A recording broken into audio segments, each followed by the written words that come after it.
Faith. When my faith was shaking and lacked balance, he held me up. He never judged my weaknesses. He taught me how to build my faith. He never looked at my shortcomings.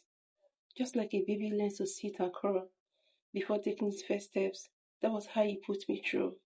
Each process felt like a heel while at it. But when my soul began to accept his presence into my life, my soul found light and everything became simple. My prayers and supplications were all lifted up. God hears all your burdens. Do you truly trust Him? Do you trust Him? He is always ready to accept you when you yourself is ready.